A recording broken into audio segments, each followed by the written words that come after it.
Presented by Sultan. नया साल में मिलन बाकी देबो रे नया साल में मिलन गजा बना के तोरा साफी देबो रे हेरे गजा बना के तोरा साफी देबो रे नया साल में मिलन तोरा पार्टी देबो रे नया साल में मिलन तोरा पार्टी देबो रे नया साल में मिलन तोरा पार्टी देबो रे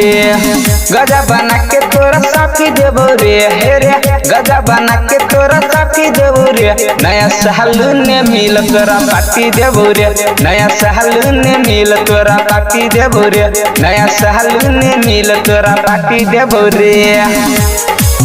पार्टी देबो रे नया साल में मिल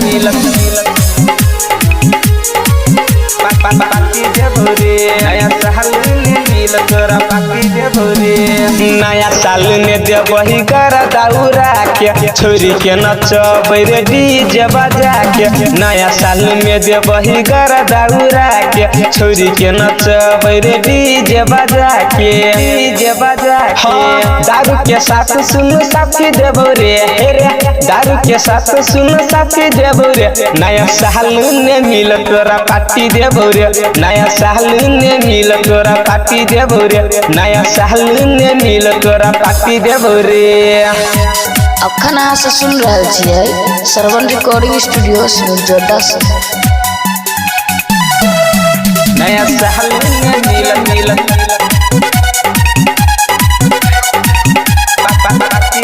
सरबन सबरिया ही गे तो हिला के पिकनिक मना तोरे सबके बोला के